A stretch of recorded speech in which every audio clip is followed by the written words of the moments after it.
Hello good evening students. 10th class science में we are continuing with refraction of light chapter में we were on refraction. तो refraction में किसी बच्चे का डाउट था, when a pencil is immerse, कोई पेंसिल अगर किसी लिक्विड में इमर्स करे and if it is viewed from outside, अगर पेंसिल को इमर्स किया और उसको बाहर से कहीं से अगर ऑब्जर्व करें, pencil is immersed in such a way that half of the pencil is lying inside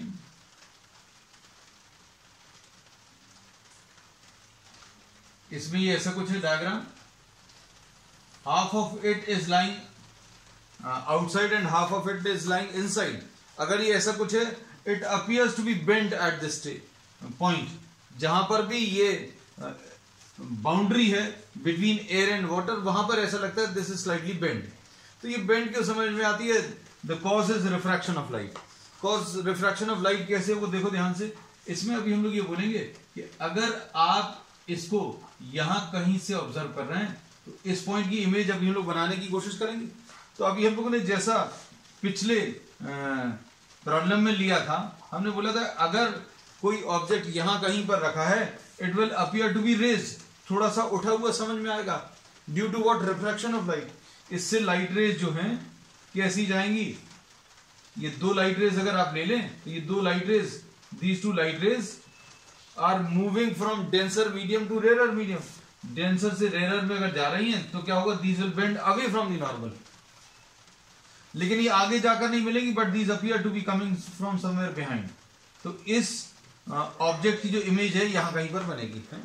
तो हम लोग ये कहते हैं रिफ्रैक्शन की वजह से ऑब्जेक्ट की जो अपेरेंट पोजीशन है वो थोड़ी सी ऊपर समझ में आती है ना। तो अब हम लोग इसमें देखें, अगर will try to draw the exact diagram. अगर बन गया तो अच्छी बात है, नहीं तो ये चीज समझ जाना कि अगर ऑब्जेक्ट को आप यहां पर रखे हैं तो इससे जो लाइट रेज निकलेंगी, ये लाइट रेज डेंसर से रेयर मीडियम में जा रही हैं। ये पिछले टर्म पर डिस्कस किया था इसलिए थोड़ा जल्दी बता दिया।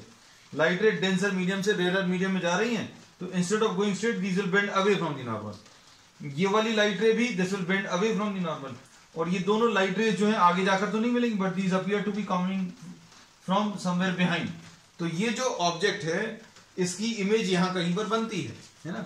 तो अगर ये 5 रुपए का कॉइन अगर रखा हुआ है on the base, and if you are trying to pick it up from outside, और इंक्लाइंड विजन है, मतलब नॉर्मल विजन नहीं है, नॉर्मल मतलब परपेंडिकुलर डायरेक्शन में विजन नहीं है, तो अगर आप इसको उठाने की कोशिश करोगे और इंक्लाइंड विजन अगर है तो your hand will go at somewhat this position, क्योंकि ये ऑब्जेक्ट जो है यहां कहीं पर दिखेगा। तो this fact we have discuss in the earlier classes also. तो अभी हमने ये बोला पेंसिल की, सपोज ये जो टिप है that is the point A. अब इसकी इमेज रिफ्रैक्शन के कारण कहां पर थोड़ी सी ऊपर समझ में आएगी। अब इसको अभी हम लोग we are trying to draw it. हो सकता है एकदम अच्छा डायग्राम आ जाए, हो सकता नहीं आए, है ना।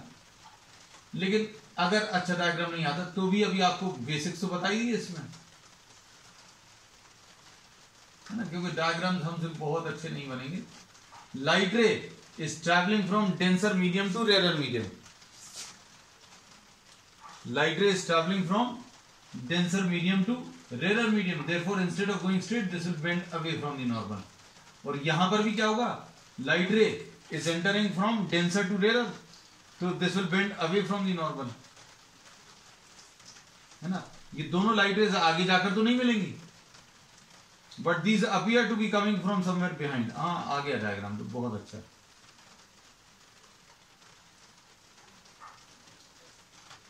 तो इसकी इमेज, ए पॉइंट की इमेज यहां कहीं पर ए डैश पर समझ में आती है। तो अभी हम पूरी पेंसिल की इमेज तो नहीं बना रहे, बनाने की जरूरत भी नहीं है। ए पॉइंट जैसे यहां पर समझ में आ रहा है, ऐसे हर पॉइंट थोड़ा सा ऊपर उठ जाएगा, और फाइनली जो है the object, if the point A, इसकी इमेज ए डैश पर बन रही है, तो पूरा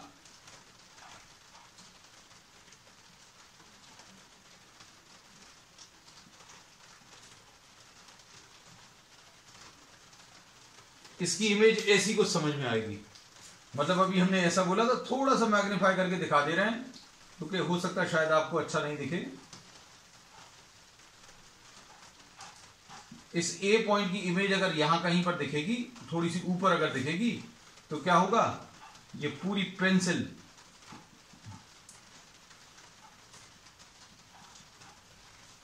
यहां पर तो सीधी बाहर से जो आप देख रहे हो वो पोर्शन तो डायरेक्टली दिखेगा, लेकिन ये ए पॉइंट की इमेज ऊपर दिखेगी। ऐसे ही हर पॉइंट की इमेज, ये वाले पॉइंट भी ऊपर, ये वाला पॉइंट भी ऊपर, ये पूरी पेंसिल यहां पर नहीं दिखकर यहां पर दिखेगी। इसलिए whenever a pencil is immersed partially, half of it is inside and half of it is outside, it appears to be bent. अगर ये ऐसी समझ में आ रही है तो क्या लगेगा, ऐसा लगेगा जैसे यहां कहीं से ये बेंड हो गई है ना। So this is a very important conceptual question कि when a pencil is immersed partially inside a liquid then it appears to be bend, ऐसा लगता है कि मुड़ गई है ना। तो ये क्यों होता है, ये अभी हमने सिर्फ एक पॉइंट ए का इमेज बनाकर दिखा दिया। Just take a screenshot and zoom it to see the actual diagram, और जूम करके अभी हमने यहां पर दिखा दिया। ए पॉइंट की इमेज थोड़ी सी ऊपर दिखेगी, ऐसे ही हर पॉइंट की इमेज, इसकी इमेज यहां पर थोड़ा सा ऊपर, इसकी इमेज यहां पर, हर पॉइंट अपनी जगह से थोड़ा सा ऊपर दिखेगा, है ना। Therefore this object, actual object appears to be at this position, तो ऐसा लग रहा है जैसे पेंसिल ये यहां पर बेंड हो गई है ना। So the reason for this bending is what, apparent bending is refraction of light. ठीक है, चलो अब नेक्स्ट टॉपिक अभी हम लोग ले रहे हैं। नेक्स्ट टॉपिक इसमें बच्चों क्या है, refraction through spherical surfaces, refraction through spherical surfaces और lenses। लेंस जो है हम लोगों ने अभी तक जो लिया था, हम लोगों ने एक ग्लास स्लैब लिया था, इसमें मतलब एयर से लाइट एंटर कर रही थी, और अगर ये पूरा ट्रैवल कर पा रही है तो एयर से ट्रैवल करते हुए ग्लास में एंटर करेगी और फिर वापस एयर में बाहर निकल आएगी। ये जो दो पॉइंट्स थे जहां पर ये रिफ्रैक्शन हो रहा है, ये दो सरफेसेस पर हो रहा था, एक ये वाला सरफेस और एक ये वाला सरफेस, ये पूरा ग्लास था। तो ग्लास के जो दोनों सरफेसेस थे वो कैसे थे, पैरेलल थे। अब यहां पर अभी हम लोग क्या लेंगे, ये स्फेरिकल रिफ्रैक्टिंग सरफेस है, मतलब आपको पैरेलल सरफेसेस नहीं है। ये वाला surface part of a sphere है, और ये वाला सरफेस भी, ये सेकंड वाला सरफेस भी पार्ट ऑफ अ स्फीयर है। So this refracting surface is bound by two spherical surfaces, मतलब एक सरफेस ये है, इसकी बाउंड्री जो कि स्फेरिकल शेप में है, स्फीयर का एक पार्ट है, और ये दूसरा वाला जो सरफेस है वो भी एक स्फीयर का पार्ट है। तो हम लोग इसमें ये कह सकते हैं, when a refracting surface is bound by two spherical surfaces, then this refracting surface is termed as what, a lens। इसको लेंस बोलेंगे। अब इसमें अभी हम लोग बोलेंगे, अगर आपने ये एक रिफ्रैक्टिंग सरफेस है, मतलब ये पूरा कांच का रहेगा, दिस इज ग्लास। तो अभी हम लोग जो विजन के लिए ग्लासेस यूज करते हैं, वो कॉन्वेक्स और कॉन्केव टाइप ही है। तो ये एक डबल कॉन्वेक्स लेंस कहलाता है, इसको अभी हम लोग डबल कॉन्वेक्स लेंस बोलते हैं। अब इसमें ऐसा भी हो सकता है कि ये ग्लास का ऐसा कोई सरफेस हो, इसका ये जो पहला सरफेस है उसका स्फीयर इस तरफ, और दूसरा वाला सरफेस, पहला और दूसरा किसको बोल रहे हैं अभी हम लोग, लेफ्ट साइड वाला सरफेस फर्स्ट सरफेस है, और ये राइट साइड वाला सरफेस सेकंड सरफेस है। ग्लास का ये सेकंड सरफेस, इसका जो स्फीयर है राइट साइड पर बन रहा है ना। तो हम लोग इसमें ये बोलते हैं, this type of lens is double convex lens, और ऐसा वाला जो लेंस है ये डबल कॉन्केव लेंस है। कॉन्केव और कॉन्वेक्स का कॉन्सेप्ट तो भी हम आपको बता चुके थे। अगर आप इस लेंस को टच करोगे ये मिरर जैसे ही रहेगा, मतलब सर्कुलर शेप रहेगा, और इसको अगर आप छुओगे तो ये पूरा कांच का है, ग्लास का है, बीच में से थिन रहेगा, किनारे की तरफ थोड़ा सा थिक रहेगा। तो अब हम लोग इसमें बोलेंगे this will B thin at the middle, मतलब शेप इसका सर्कुलर ही रहेगा। जैसे मान लीजिए ये अभी हम लोग इनमें स्पेक्स यूज कर रहे हैं, इसमें तो कुछ डिफरेंट शेप है, लेकिन अगर ये सर्कुलर शेप है और इस ग्लास को अगर आप टच करके देखोगे तो ये ग्लास कैसा रहेगा, बीच में से थिन रहेगा और किनारे की तरफ थिक रहेगा। तो ये कॉनकेव है। कॉनकेव में अभी हम लोग क्या बोलते हैं, गड्ढा रहता है, एक डिप्रेशन रहता है, ठीक है। और यहां पर ये कॉन्वेक्स, तो डबल कॉन्वेक्स लेंस ऐसा कुछ रहेगा, और ये जो शेप रहेगा ये सर्कुलर शेप रहेगा। ये सर्कुलर शेप में रहेगा, किनारे की तरफ कैसे रहेंगे, ये किनारे की तरफ थिन रहेगा और बीच में थोड़ा सा थिक रहेगा, ये डबल कॉन्वेक्स, ठीक है। अब इसमें कुछ डेफिनेशंस रहेंगी जो अभी हम लोग ले रहे हैं, है ना। तो अब देखो डेफिनेशंस,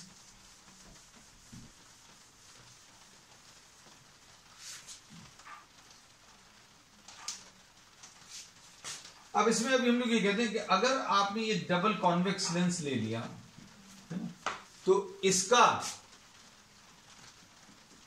जो सेकंड सरफेस है that can be considered to be a part of this sphere, जिसका सेंटर यहां कहीं पर लाई करेगा। और ये वाले सरफेस को अगर आप देखो तो this can be considered to be a part of this sphere whose centre is lying on the right side.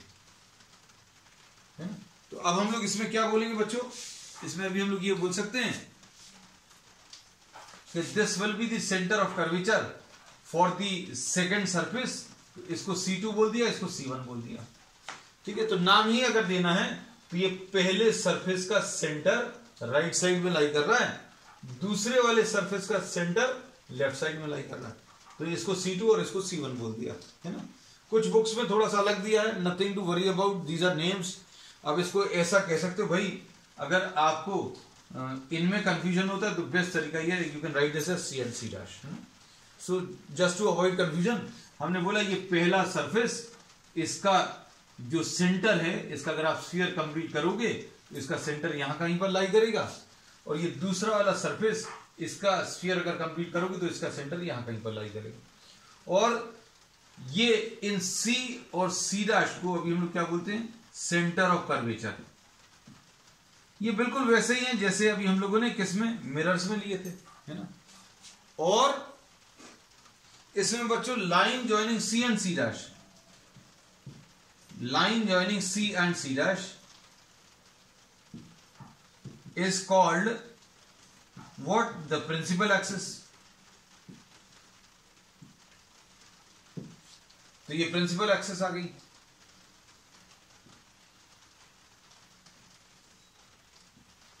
ठीक, अब हम कुछ पार्ट इसका रब कर दे रहे हैं इधर, जस्ट टू अवॉइड कंफ्यूजन। ये वाला तो अभी हमें यूज नहीं किया, बता दिया था इसके बारे में, ठीक है। अब इसमें अभी हम लोग क्या बोलते हैं, प्रिंसिपल एक्सिस क्या है, इसको अगर अभी हम लोग बोले तो principal axis is what, the line joining the centre of curvatures of the two spherical surfaces. बहुत सिंपल है, it is the line joining the centres of curvature of the two spherical surfaces. इसको अभी हम लोग क्या principal axis बोलते हैं, ठीक है। अब इसके बाद इस लेंस का जो सेंटर है उसको अभी हम लोग ऑप्टिकल सेंटर बोलते हैं। एंड ऑप्टिकल सेंटर की डेफिनेशन फिजिक्स के हिसाब से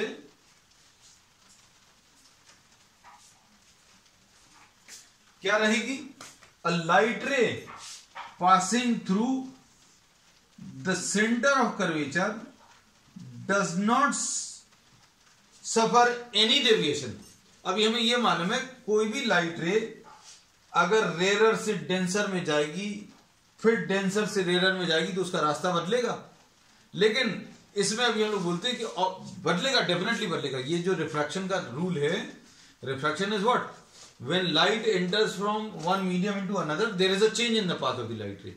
लेकिन आप कहीं और पर भी लाइट रे अगर स्ट्राइक करेगी तो उसका रास्ता चेंज होगा, लेकिन ऑप्टिकल सेंटर से अगर जा रही है then there will be no change in the path of the light ray. तो ऑप्टिकल सेंटर की डेफिनेशन क्या है? It is a point through which if a light ray is taken, then there is no change in the path of the light ray. So optical center is a point inside the lens through which if a light ray is taken, then there is no change in the path of the light ray. ठीक है, अब आप इसको लिख लेना. ठीक है, अब इसके बाद नेक्स्ट है इसमें ऑप्टिकल सेंटर के बाद नेक्स्ट है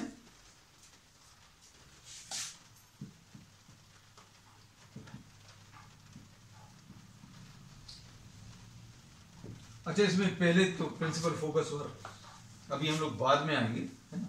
पहले इसका भी बना दें, इसकी प्रिंसिपल एक्सिस. इसका ये पहला सरफेस है, इसका जो स्फीयर आएगा वो इस तरफ आएगा. So this surface can be considered to be a part of this sphere and this second surface भी can be considered to be a part of this sphere.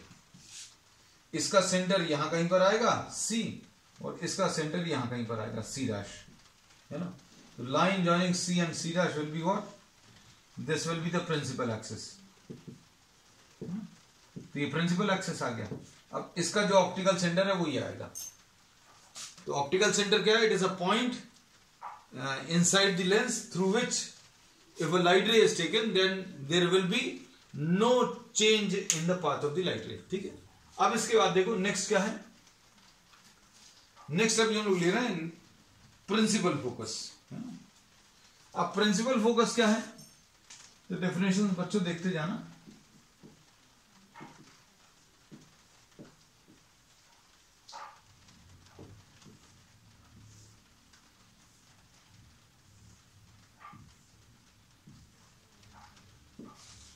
Principal focus, अभी हमें प्रिंसिपल एक्सिस तो पता चल गया. अब principal axis बनाने के लिए अभी हम लोग बार बार ये दोनों स्फेरिकल सरफेस नहीं बनाएंगे, है ना. तो अब हम लोग इसमें क्या बोलेंगे? This is the optical centre. ठीक है. अब इसमें if you are taking light rays parallel to the principal axis, then what will happen to these? ये चूंकि ग्लास से पास हो रही है तो इनका रास्ता चेंज होगा, डेफिनेटली चेंज होगा. सिर्फ एक ही लाइट रे ऐसी रहती है जिसका रास्ता नहीं चेंज होता. कौन सी वाली लाइट रे? जो कि ऑप्टिकल सेंटर से जा रही है. ऑप्टिकल सेंटर से चाहे इस वाले रास्ते पर जाए, चाहे फिर इस वाले रास्ते पर जाए, there will be no change in the path of the light ray, है ना. ये भी इसका रास्ता चेंज नहीं होगा. अगर आप ऐसा ले लोगे तो भी रास्ता चेंज. लेकिन बाकी सब के लिए क्या होगा? When light ray passes through the convex lens, then after refraction, after passing through the lens, it passes through a point on the principal axis. अगर आपने light rays parallel to the principal axis ले लिया, then after passing through the lens उसका रास्ता बदलेगा. रास्ता बदलने के बाद कैसी जाएंगी? प्रिंसिपल एक्सिस में एक पॉइंट से पास होंगी, और इस पॉइंट को अभी हम प्रिंसिपल फोकस बोलते हैं. So this will be the definition. तो डेफिनेशन क्या है? When you are taking light rays, definition क्या है बच्चों? Light rays parallel to the principal axis after refraction. After refraction अब समझ में आना चाहिए. Change in the path of the light ray. When light rays parallel to the principal axis after refraction through a convex lens pass through a point on the principal axis which is termed as the principal focus. तो ये principal focus है. ठीक है, याद रहेगा. अब इसके बाद ऑप्टिकल सेंटर और फोकस के बीच का जो डिस्टेंस है उसको अभी हम लोग फोकल लेंथ बोलते हैं. तो नेक्स्ट अभी हम लोग ले रहे हैं नेक्स्ट डेफिनेशन. क्या? Focal length.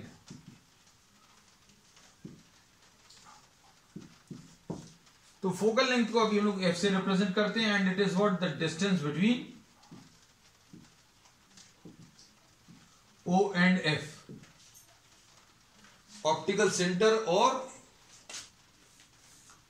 फोकस के बीच में जो डिस्टेंस है ना, इसको अभी हम लोग फोकल लेंथ बोलते हैं. ठीक है, बहुत सिंपल है.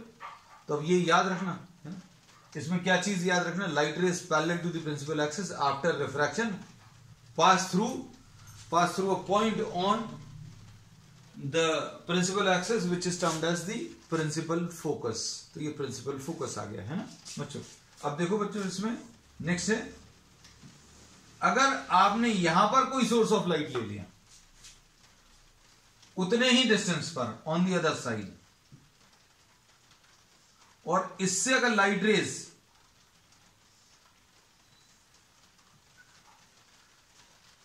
इसके ऊपर इंसिडेंट है, किसके ऊपर, लेंस के ऊपर, then after refraction these will become parallel to the principal axis.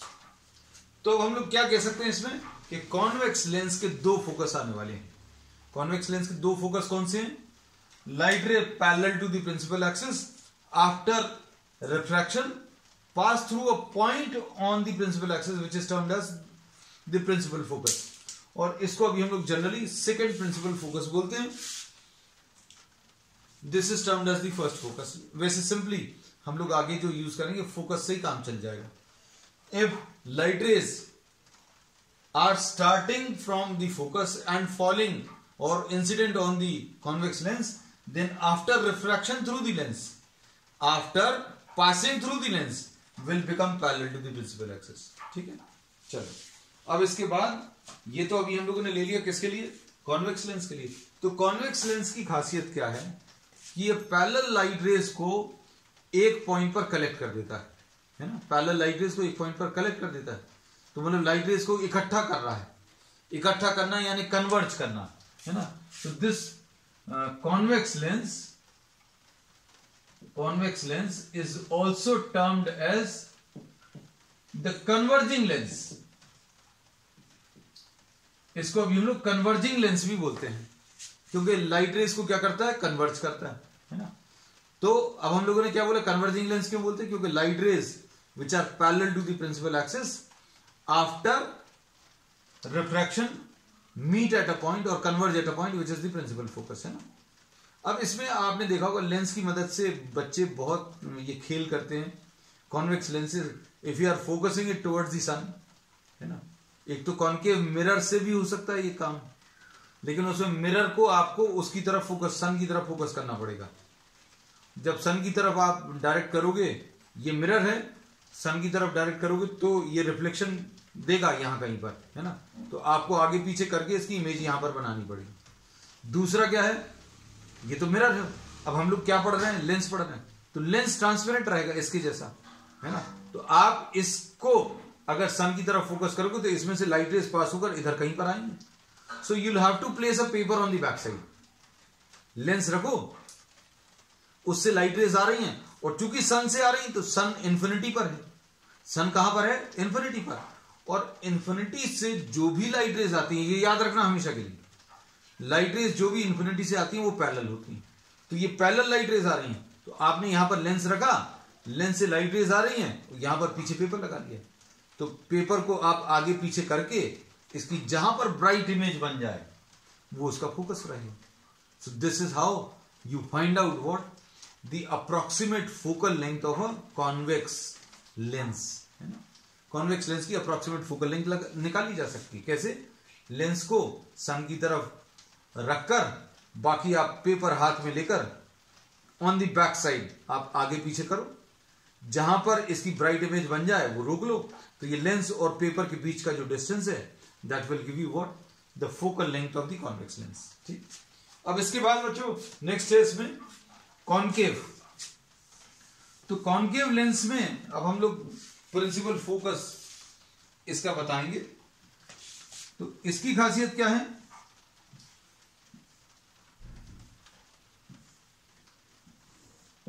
if you are taking what, light rays parallel to the principal axis, then after refraction these diverge, ये diverge हो जाएंगे, आगे जाकर तो नहीं मिलेंगी, but these appear to be coming from a point behind। ऐसा लग रहा है जैसे ये यहां कहीं से आ रही हैं, and this will be termed as what, the principal focus of what, of the concave lens।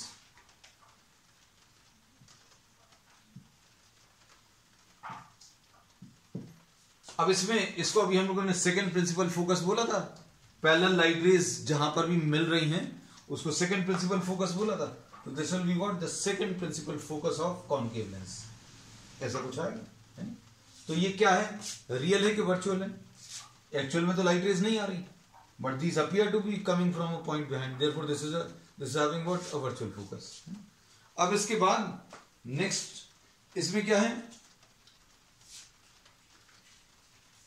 First वाले के लिए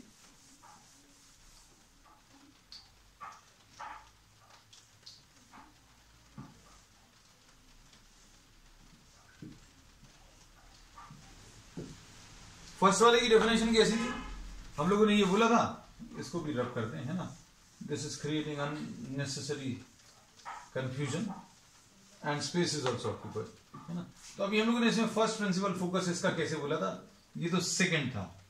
फर्स्ट कैसा बोला था, यहां से लाइट रेज ले लो और after passing through the lens this will become parallel. अब इसमें कैसी होंगी, ऐसी अगर आप कुछ लाइट रेज ले लें जो कि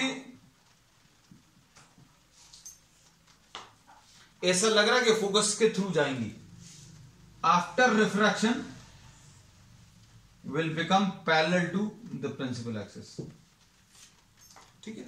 तो इसके दोनों फोकस भी अभी हम लोगों ने मार्क कर दिए, इसके भी दोनों फोकस मार्क्ड हैं इसी डायग्राम में, यहां पर इसके भी दोनों फोकस मार्क्ड हैं। Light rays parallel to the principal axis after refraction will pass through a point on the principal axis which will be termed as what, the principal focus। और ये वाला, if light rays are taken from the focus then after refraction will become parallel to the principal axis। और concave के लिए light rays parallel to the principal axis after refraction will diverge। हाँ, ये अच्छी चीज याद आ गई, these light rays are diverging, है ना, diverging rays, therefore this concave lens is a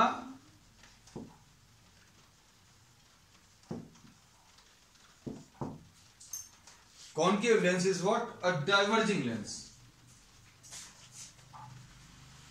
अब इसमें अभी हमने आपको ये बता दिया, क्या बताया कि कॉन्वेक्स लेंस जो है वो कन्वर्जिंग लेंस है क्योंकि लाइट रेज को कन्वर्ज करता है, और कॉन्केव लेंस जो है वो एक डाइवर्जिंग लेंस है क्योंकि ये लाइट रेज को फैलाता है, लाइट रेज को डाइवर्ज करता है ना। तो अब इसमें ये चीज याद रखना कि कॉन्वेक्स जो है कन्वर्ज करता है और कॉन्केव जो है डाइवर्ज करता है। उसमें कैसा था, मिरर्स में it was just the opposite, कैसा था याद है ना। तो इसमें भी हम लोग ये बोलते हैं कि लाइट रेज अगर आप कॉन्केव में लेते थे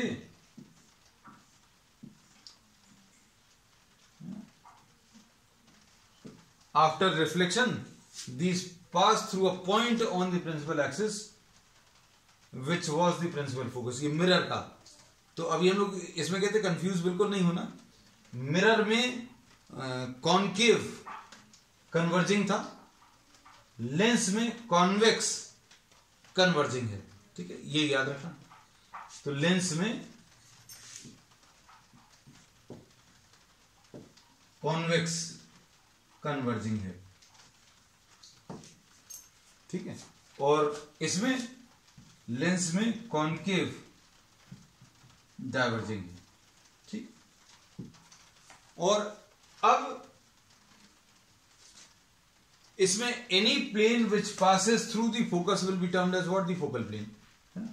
तो फोकल प्लेन ऐसा कोई भी प्लेन जो फोकस से पास होता है उसको हम लोग फोकल प्लेन बोलेंगे, है ना। अब बच्चों आज के लिए इतना ही। On the next turn we will be discussing about what, the formation of images due to refraction through lenses, है ना। And that's all for today.